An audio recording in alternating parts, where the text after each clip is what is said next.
Good morning. It is another beautiful day in uptown Durand, and it's extremely beautiful because we have a treat.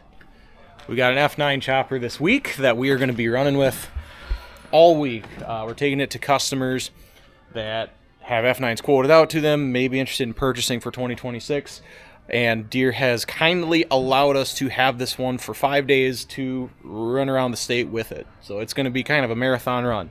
This unit is the F9 700, so it's got 806 max horsepower under the hood. This is the 18-liter John Deere engine that has no DEF on it that everyone gets excited about. And we got a 12-row 490 Pro head on it. So this thing is completely set up, all the bells and whistles in it. Well, almost all the bells and whistles, no leather seat. Can't get everything in one shot, but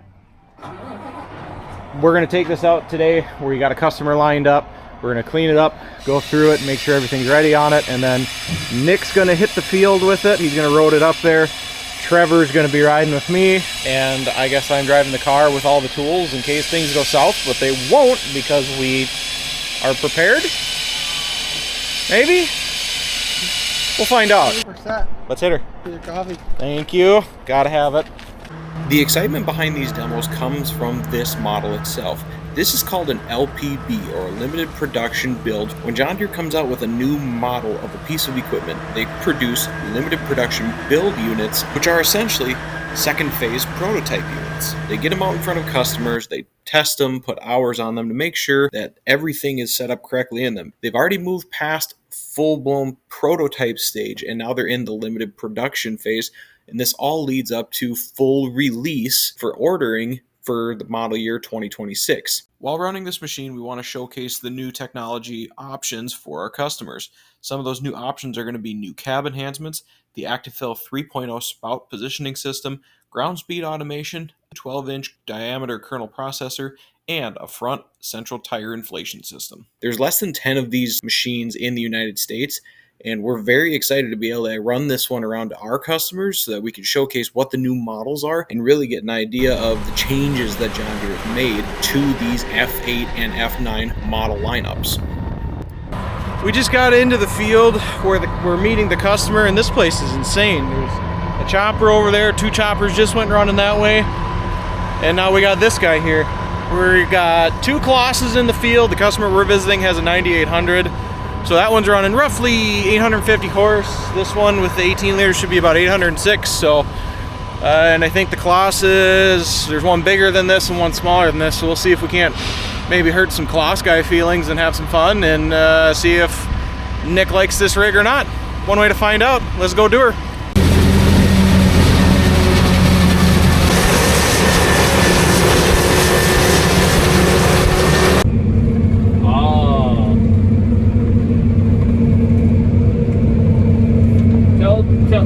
Tell Bill to let the big choppers do stuff. Tell him to get out of the way. I'm just kidding. He's sitting by the trees.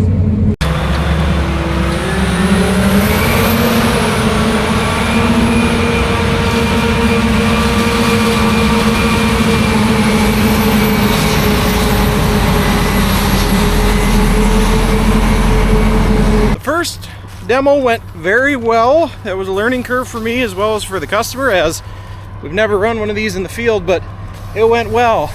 We got the guys cleaning it off, blowing it off. We're not getting it perfect. We're getting most of the crap off before we rode it for another hour and a half, hour-ish to the next guy, especially up in here because a lot of chaff accumulates.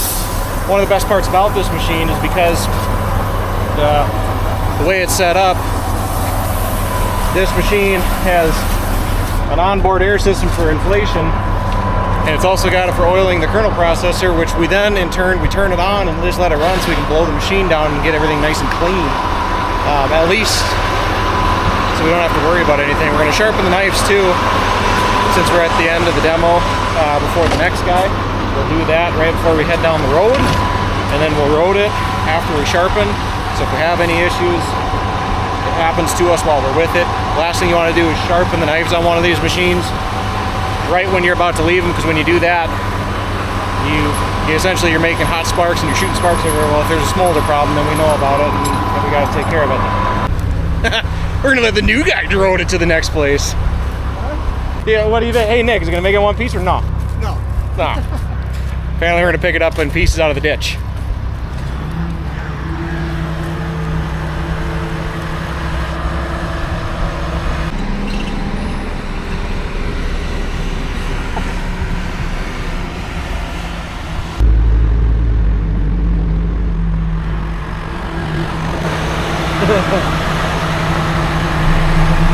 It's gonna sleep there. We're out of here. We're gonna come back. Some of us are gonna come back tomorrow and run this thing. I don't know who yet, but we're gonna party tomorrow. Say bye, Trevor. See you, folks. It's a little after 8 o'clock. We made her back to our machine, and look at that. They're already cranking it out. We just want to check fluids real quick because I checked a couple of them the other day and we did not have stuff done correctly wherever it came from, so I'm just going through and making sure we're up to stuff. Looks like we are. We're a little low on some high guard, which is hydraulic fluid, and kernel processor oil, that's a different reservoir. That was low as well, so we're just gonna do our due diligence this morning. Make sure everything is set up and working. We're not low on any fluids, and then we're gonna smack some John Deeres around. So you got that oil reservoir, that one's good. Then over here on the side, we got that fluid up here. We got two different sight glasses that we're looking at. This is the one that I'm interested in because this chopper has a dual header drive option, so that's going to be SCV. If it did not have that, we'd be down here. Dual header drive is essentially the header speeds up or slows down based off of mile per hour. It's a little bit of an expensive option, but for cutting a hay crop and in a corn crop, it's nice, but in a hay crop you have to have it pretty much.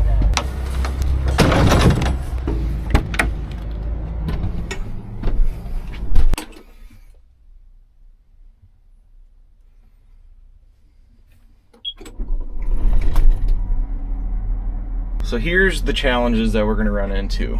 This particular machine is like production 2.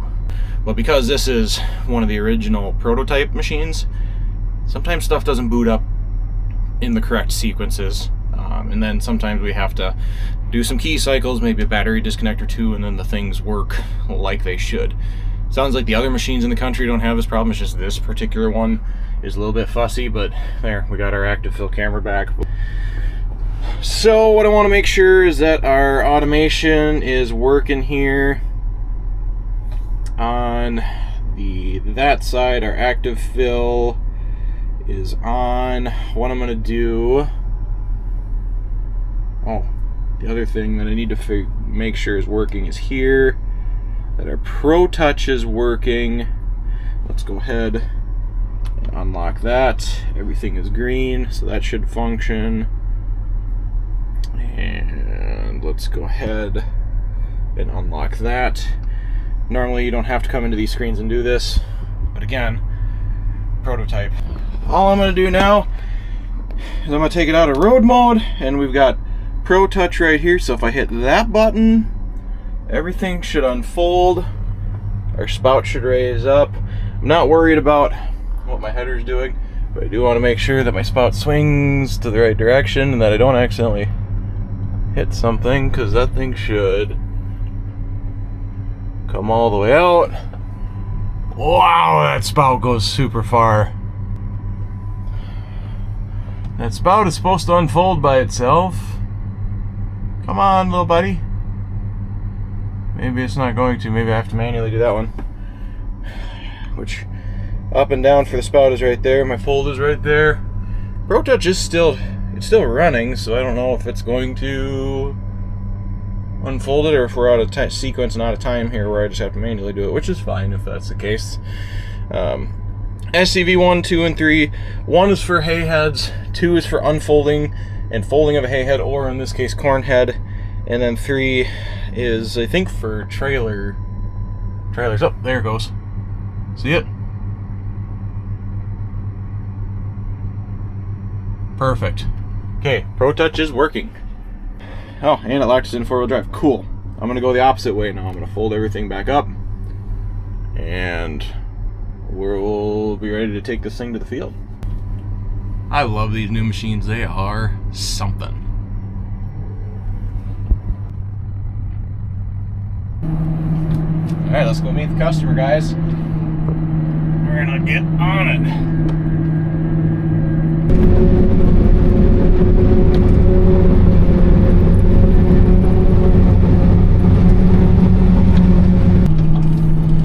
Going good, boys and girls. We're going to the next field. We've had 2 operators jump in this puppy already. We've got a couple of quirks here that we're still kind of working through with this LPB. We're powering through. We're still. This machine has been really good. Like, we've been snorting this thing down to that 1400 RPMs where she likes to run. We've been seeing on the instant meter, like, dipping it into the 400s as far as tons per hour instant goes, which I get that that's instant. That's only when you're only a good run at stuff. Our average is still sitting at 286.3 tons an hour, which for this area again is respectable because we do have so many small fields and turnarounds and that sort of thing. Even right now, maybe you can see it, maybe you can't, but we're like driving through alfalfa fields. We're about to drive through a creek bed and through the woods, it looks like, to get to our next field.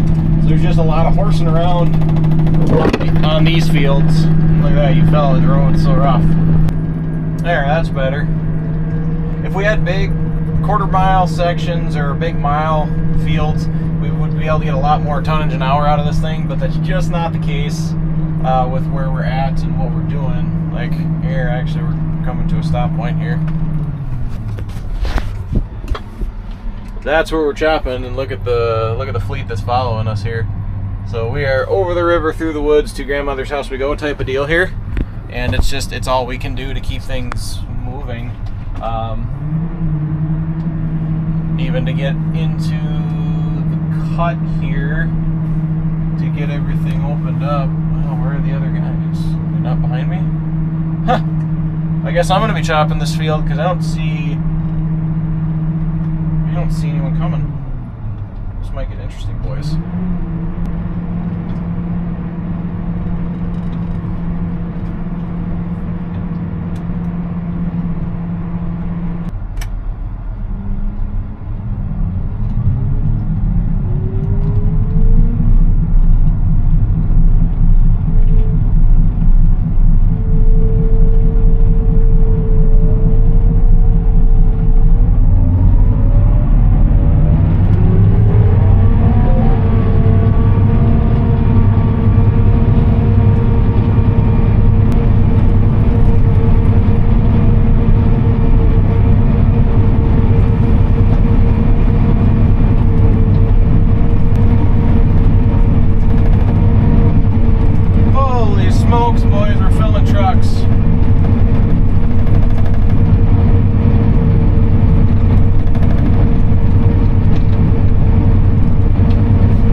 We're making her happen now. I don't know what you can see, but I am having a blast.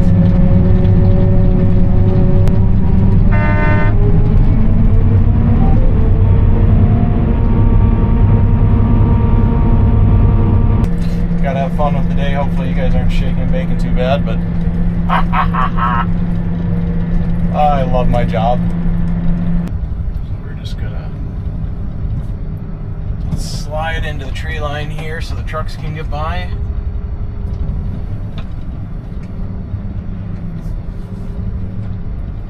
And we're gonna do, I know what we're gonna do right now. Battery disconnect time. Oh.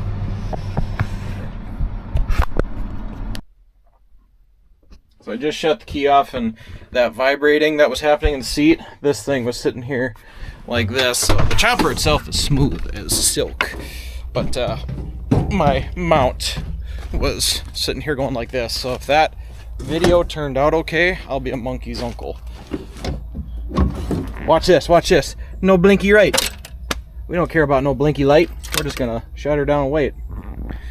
So Tim and the customer who's running this chopper, they went to go get a pull tractor, because if you look at this, like it's not like mud hole, but it's tacky clay. And it doesn't take much for a truck to get on top of that and just spin out. So they're probably not like buried where they need a lot of help. They just need some help. So that's what they just ran to go get. Here's a spout there. I scared myself.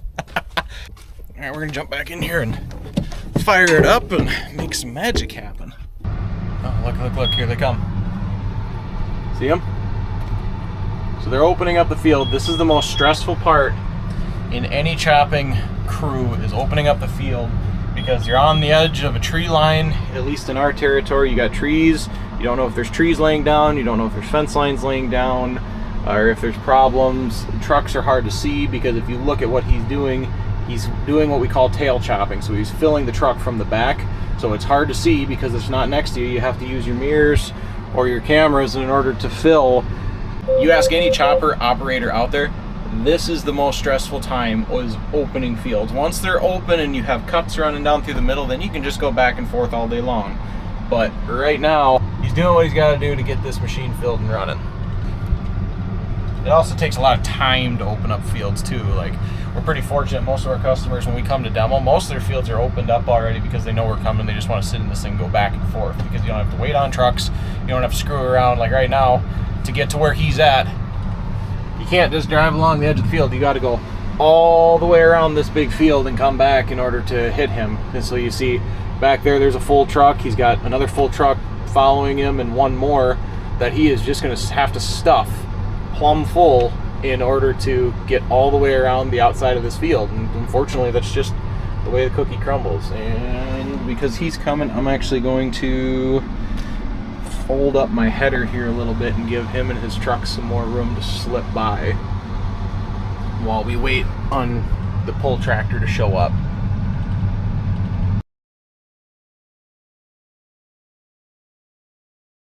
Now he can just dip along the side, and now with the truck there and everyone driving, now he can just fill like we do, at least to get the headlands off, and we can make our center cuts and go back and forth.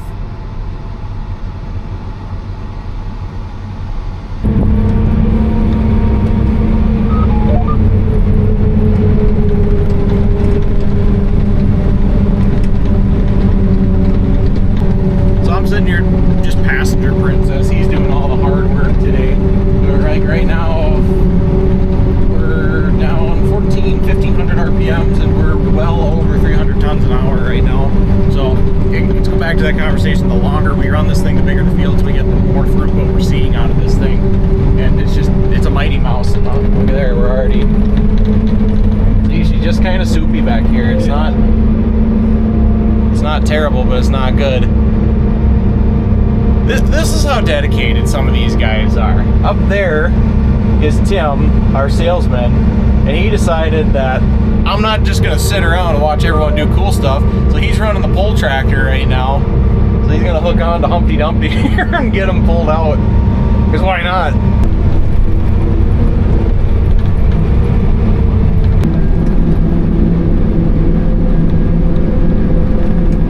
Oh, it's got you nervous. I just don't know what to do with my hands. Right? I'm not sure what to do with my hands. Be good just to hold them down by your side. We finished that field and moved to another field where we ran a few more operators through the machine to finish out the day. So one thing we noticed when we were sharpening today was that it didn't sound like our stone, which is right there, was clicking down and sharpening. So the only way that these things stay sharp is there's a sharpening stone, and as this, it's like a pair of scissors. As you continue to cut, eventually those scissors get dull, so every once in a while you got to sharpen them. like a knife.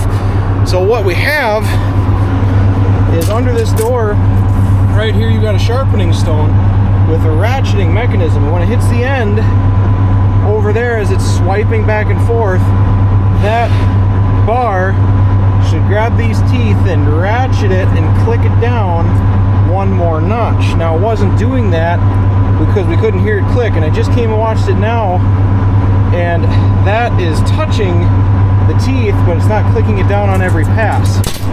These have two different sharpening styles. You have a sharpening pass and a finishing pass. On a sharpening pass, it should ratchet down every single time it goes back and forth. A finishing pass doesn't ratchet, it just goes back and forth, and that's what gets you the sharp edge.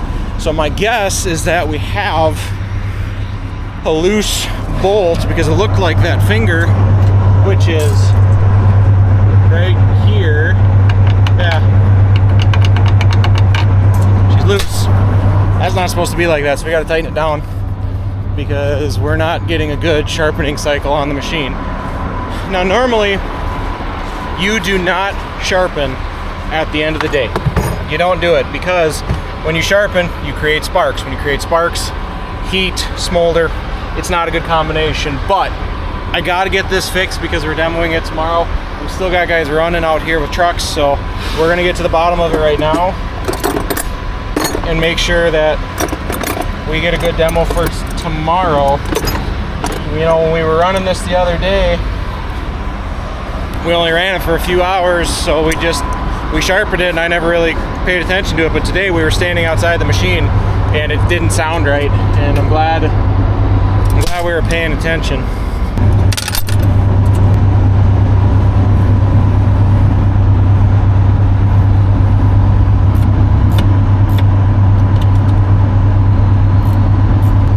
Okay, we're gonna try it there.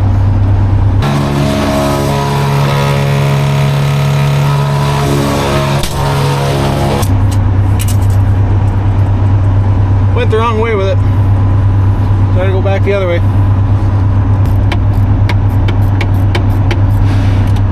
Okay, let's try again.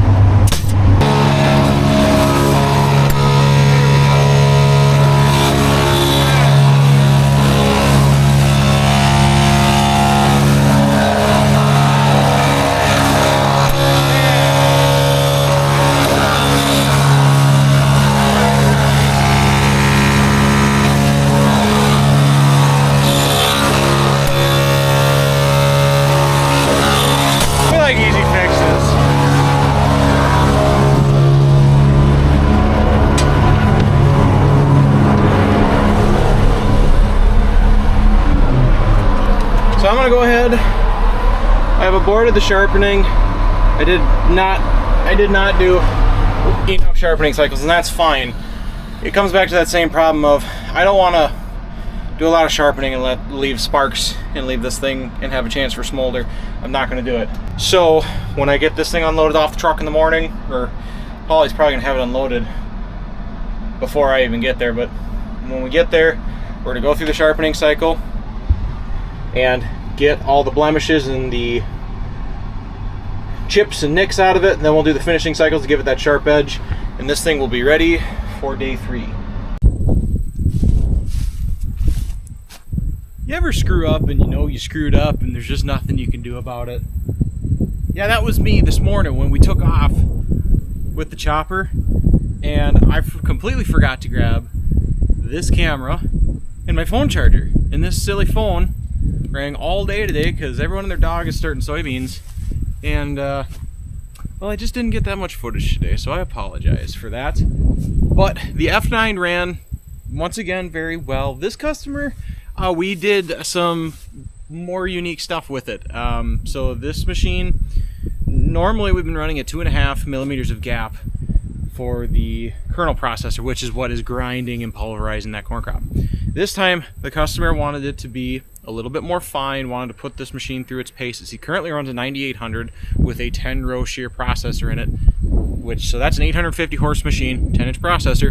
This one is a 800 horse chopper with a 12-inch processor. So in theory, we should be able to keep the rolls wider because we have 12-inch diameter versus a 10-inch, so we have more surface area to do the grinding.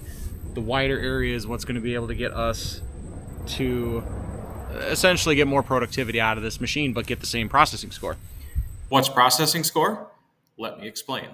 So everything that we're doing here is so that we can make this. This is a silage, and this is what is really needed to get good milk production out of a dairy cow. And there's a couple different companies that make cups. This one's from Shear. But what it is when you fill this thing up, it's going to tell us the quality of the silage, in that being how well processed our corn kernels are. So when we're chopping corn, what we're looking for is we're looking for a couple of things. First thing, we want uniform cut across it. We don't want long strands. We're not looking for big uneven cuts. We're looking for uniformity, because when you get uniformity, you can pack it together in a bag or in a pile and get everything tight together so you get fermentation. So we're looking for consistency in the length of cut in the entire crop. The other thing that we're looking for is we are looking for the kernels themselves. So if you take a look at the kernels, we don't want to see any whole kernel in here when we take this sample. A whole kernel is hard for a cow to digest. It's hard to get good milk out of them when you do that. You're not going to get good qualities of feed. It's not efficient feed. The cow can't really do anything with that. It just passes through when it's whole. When you have it broken, such as this, then you know that you've got good quality feed going in that pile. So when it comes out and you're rationing it, you can get a good mix off of it. Now when you look at Shear and what they consider as good, your optimum performance is you do not want to see a whole kernel in the whole thing. Acceptable is 1 to 2, average is 3 to 4. If you find any more than 5 when you fill this entire cup up, that is unacceptable.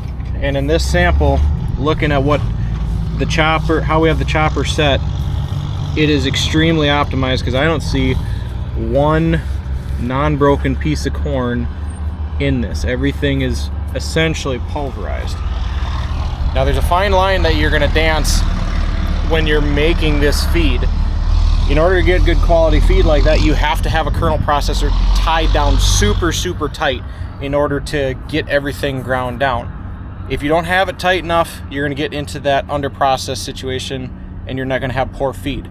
Too tight, you can get to that zero optimum, but if you continue to go further than you need, you're just robbing fuel and horsepower out of these machines and beating the tar out of all the wear points, because we have all the tolerances so tight within the machine that it just can't handle it. His KP, he was running 1.4, 1.5 millimeters of gap on the 10-inch to get the kernel processing score he wanted. So we started at 2.5, and we ended up turning it down to about 2 millimeters with these big 12-inch rolls. And that got us apples to apples with his machine versus ours. Now, we had an opportunity to run the two side by side in the field. 9800 took off in front of us. The F9 took off second, and they were comparable on speed. I think we were running right around 3 miles an hour on this one. I think his machine was doing like 3.2, 3.3, around 3. The crops were a little bit different, but same tonnage, a couple tenths of a mile an hour apart, with this one having a wider gap with less horsepower. This Mighty Mouse continues to impress me, this 18 liter. It really is proving to be an engine and a platform that this thing can have, but I'm just mostly impressed with that kernel score. We did a shakedown test. We did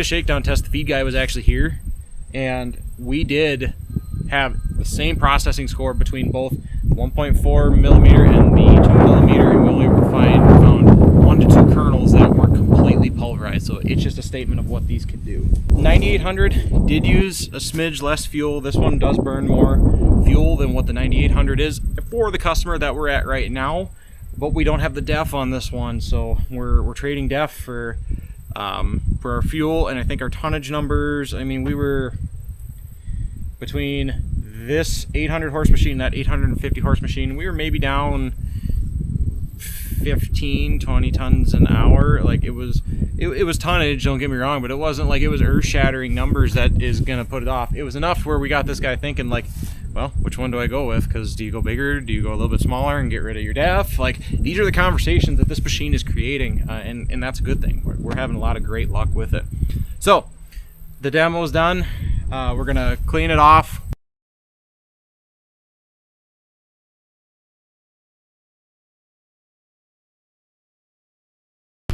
job done. I'll get it back in here,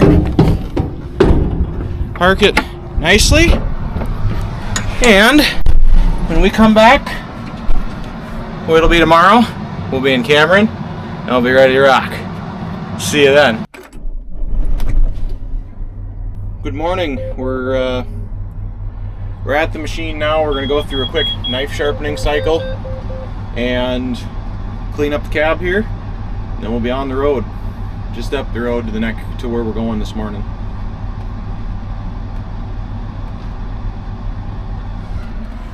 So I'm gonna go to my cutter head, sharpen, adjust the stationary knife, do a quick adjustment, let that go. I'm gonna do some cleaning.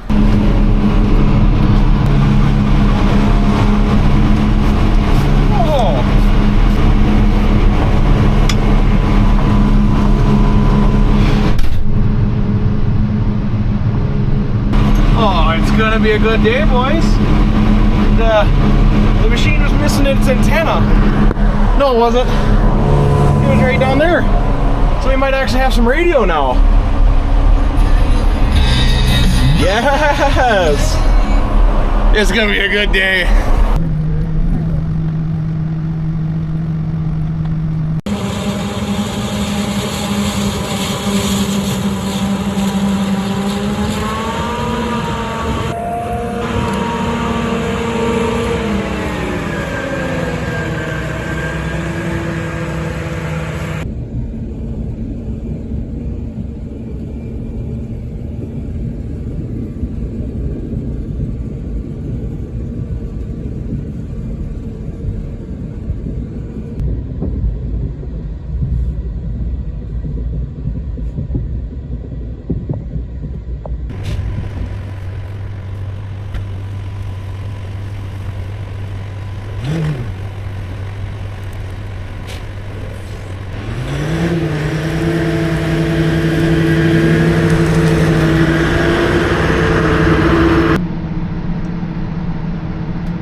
If we look at what we actually did, so time worked. This was in the working position, throttled up, putting crop through the machine. We ran for 1 hour and 28 minutes. While we were recording, we used 53.5 gallons across 18.23 acres. So we put that math down. Really, we were running about 35.7 gallons an hour. That's in the chopping position. That's when we're actually putting feed through the unit. If you recall, at the pump, we put in more like 65 gallons. So including our road travel, getting there and back, the idling time while we were just sitting there shooting the breeze, and going through a couple of other things that we had to do before we got to the field, like sharpening knives and letting the machine warm up and doing all that. We probably burned off that around 10 more gallons in farting around time before we got up there. So not bad for one of these machines, considering the tonnage that we're putting through these things. If we look at our average throughput of what we've been doing, that's counter A. So this has been across all of our demos of 115 acres. Our average tons an hour have been 283 while we're out in the field. And remember, keep in mind, before we start comparing this to other parts of the world, there's lots of turning around going on here, lots of short rows, lots of odd-ended fields. Some guys are going to get it, some guys aren't going to get that. And it's also guys learning a new machine. Even though these are good John Deere guys, it still takes some getting used to some of these configurations. Where are all the buttons at? How do I turn things on? These functions are all the same, but we are spending a fair amount of time going through active fill, going through ground speed automation, and the other features that are involved with this machine that they have the opportunity to purchase. So we do have to take that into consideration, that there is some farting around time here. We're going to give this thing another quick blowdown because I do got some more chaff and junk brought up there that I do want to get off before Polly loads this one more time to take it to the next place. And then we'll be hitting the road and we'll be seeing you guys tomorrow. Good morning. Day number 5 of the F9 700 run. We're at the next customer. We're gonna go ahead and sharpen knives on this thing, and once we get that done, we're gonna let her warm up and we'll be on to the field to see if we can't impress some more customers. We're gonna do a fine adjustment. I haven't done one of them for a while. We got a couple minutes to let this thing warm up. So you got quick adjustment if you're in the field. The shear bar is essentially what the knives are cutting against. You can do a quick adjustment or a fine adjustment. I've been doing quick adjustments for the last couple days. I'm gonna do a fine one to make sure it's good. The way I kind of explain it to people is like, if you remember back in grade school, there was that big paper cutter that goes, you know, that you can cut a lot of pieces of paper at a time. The shear bar is essentially that piece that that knife is cutting against.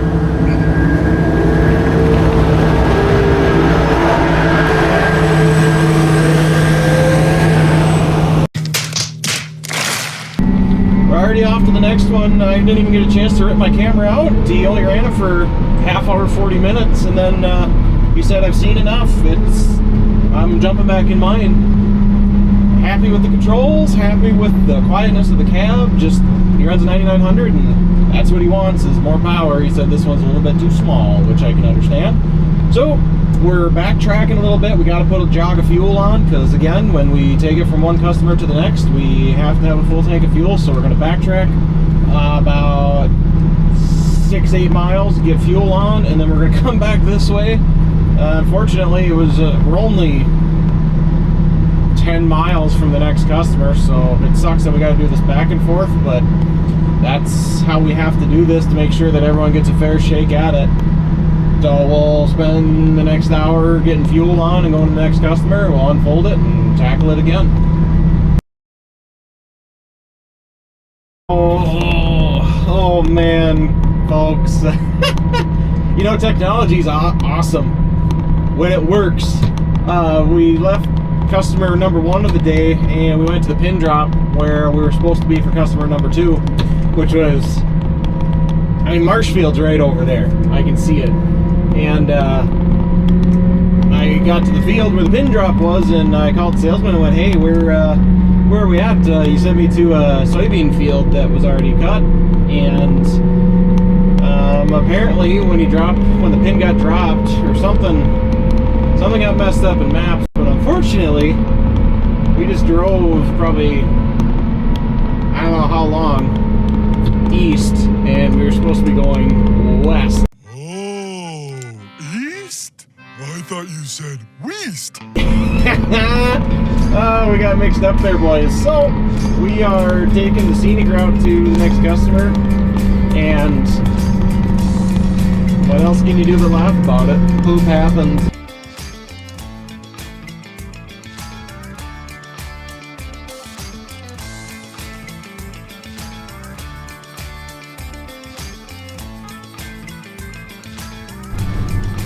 Now that was worth the stop. Super thankful, super intrigued with what we had.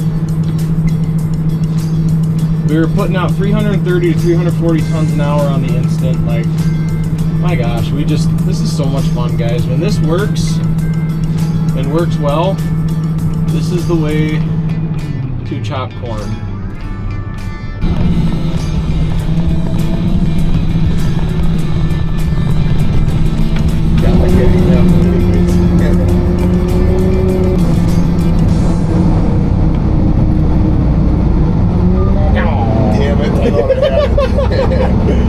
What you just saw was plug prevention on the new machine. Plug prevention will shut off the feed rolls and the intake of crop when the RPMs of the engine dip below 1300 RPMs for a specific amount of time. It's not picking on this guy. Every single operator that ran this machine hit this. This is just the only good video clip of us hitting it that I could showcase.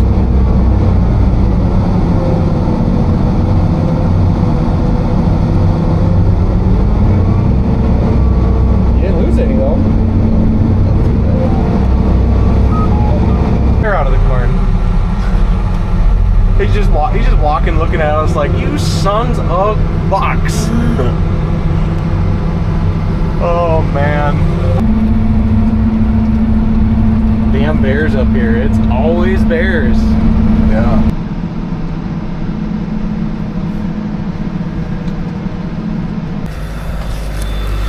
I've been cleaning this thing all wrong. There's a much better way to do it. Aha!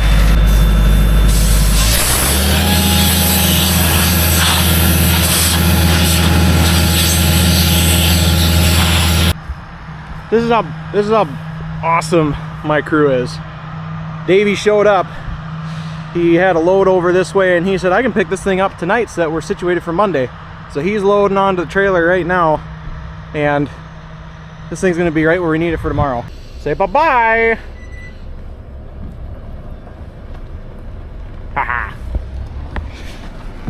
So secret time is we got another demo. We got permission to run it one more day. So we're gonna take it to another guy in West Salem on Monday. And that's what was so important to get it ready and try and get it on the truck for him, is because he's out of West Salem and he happened to be in the area today. Otherwise we were gonna have to wait for him to pick it up like 7, 8 o'clock Monday morning. So instead he's picking it up at 6:17 at night, and he's got probably a 2-hour haul yet to get home, same as me. So yeah, like I said, I just can't speak enough for the whole trucking outfit. Davey, Paulie, Steve, they're just phenomenal here. So I guess we'll see you guys Monday for another one. We're back. Machine set up. I'm gonna go through my preliminary checks here, make sure everything's good, wash some windows, sweep out the cab, and then we're gonna be hitting the field. Cause yeah, she needs a quick dusting. 9-day difference. It's not brand new, but it's new enough. All right, we made it to the field. Let's party.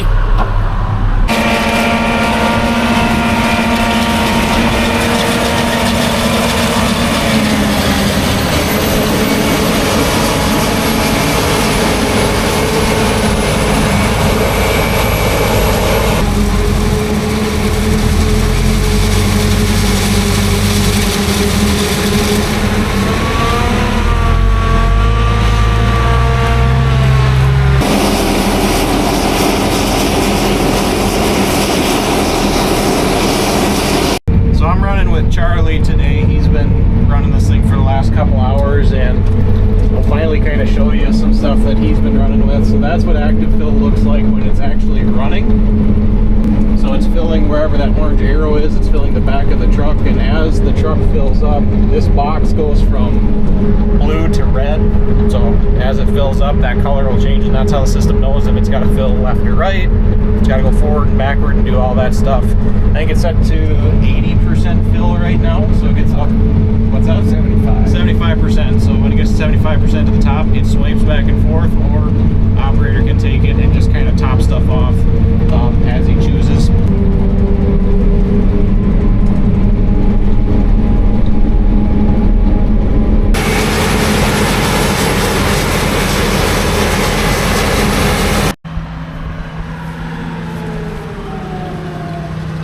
And that's going to do it for us with the F9 chopper. Overall, a lot of positive feedback on what this machine's capabilities are. A lot of acres run through it, a lot of operators. I mean, we ran this thing from 6 different stores, put a pile of different customers through it.